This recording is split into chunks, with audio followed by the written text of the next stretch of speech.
ప్రియమైన దేవుని పిల్లలారా, ప్రభువైన యేసుక్రీస్తు నామములో మీకు నా వందనములు. మనం దేవునికి వ్యతిరేకంగా మారిపోతే ఆయన మన జీవితాన్ని ఎలా తిరిగి కడతారో చెప్పే గొప్ప ఉదాహరణ యోనా గ్రంథంలో ఉంది.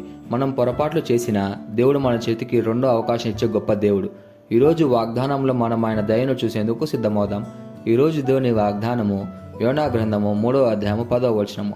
యోనా గ్రంథము 3వ అధ్యాయం 10వ వచనం వాక్యం ఇలా ఉంది: ఈ నినివే వారు తమ చెడు నడతలను మానుకొనగా వారు చేయుచున్న క్రియలను దేవుడు చూచి పశ్చాత్తాపుడై వారికి చేయుదునని తమ మాట ఇచ్చిన కీడును చేయక మానెను అని. ఈ వాక్యం మనకు గొప్ప వాస్తవాన్ని చెప్తుంది. మన మార్పు దేవుని హృదయాన్ని మారుస్తుంది అని. నినివే పట్టణం మొత్తం పూర్తిగా పాపపూరితం అయిపోయింది. దేవుడు నాశనం చేద్దాం అనుకున్నాడు. కానీ వాళ్ళ తలంపులు మార్చి ఉపవాసంతో గోనెపట్ట కట్టుకొని పశ్చాత్తాపంతో విశ్వాసంతో ప్రార్థించగా అప్పుడే ఆ మనుషుల పశ్చాత్తాపాన్ని దేవుడు చూశారు.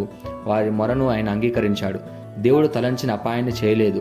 ఇది మనకి బోధించే విషయం ఏంటంటే, దేవుడు కోపంతో తీర్పు వేయాలనుకున్నా మన మార్పు ఆయన హృదయాన్ని కరిగిస్తుంది.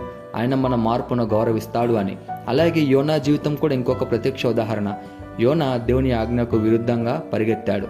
తర్షీషుకు పారిపోదామని ఓడెక్కి కూర్చున్నాడు. తుఫాను వచ్చింది. చివరకు సముద్రంలో వేయబడ్డాడు. చేప కడుపులో 3 రోజులుండి యోనా తన తప్పును అంగీకరించి ప్రార్థించాడు. దేవుడు ఆయన ప్రార్థనను విని యోనాకు అలాగే నినివే వారికి రెండవ అవకాశాన్ని ఇచ్చాడు. ఈ వాగ్దానాన్ని మన జీవితంలోకి ఎలా తీసుకోవాలంటే, మొదటిగా తప్పు జరిగితే దాచుకోకుండా ఒప్పుకోవాలి. మన మార్గాన్ని మార్చాలి. రిపెంటెన్స్ అంటే దేవుని ముందు మనం మారిన మనసు ఉంచాలి. రెండోదిగా దేవుని కనికరాన్ని నమ్మాలి. ఆయన శిక్షించడానికి కాదు, రక్షించడానికి సిద్ధంగా ఉంటాడు. మూడోదిగా ప్రతి బాధను శిక్షగా కాకుండా మార్పుకు అవకాశంగా తీసుకోవాలి. నాలుగోదిగా అవకాశం వచ్చినప్పుడు దేవుని సువార్తను చెప్పడంలో వెనుకబడకూడదు.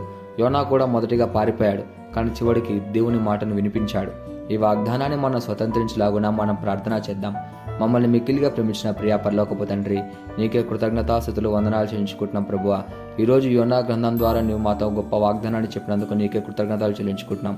నీ ముందు మోకరించి విశ్వాసంతో ప్రార్థించి మేము పశ్చాత్తాపంతో మారితే నీ తీర్పును వెనక్కి తీసుకునేంత దయగల ప్రభువో దేవా నీవు. యోనాలాగే మేము కూడా కొన్నిసార్లు నీ మాటను వినకుండా తిరిగాము. మా పొరపాట్లను క్షమించు తండ్రి. మా హృదయాన్ని మార్చుము. నీవు ఇచ్చిన రెండవ అవకాశాన్ని గుర్తు చేసేలా మమ్మల్ని తీర్చిదిద్దుము.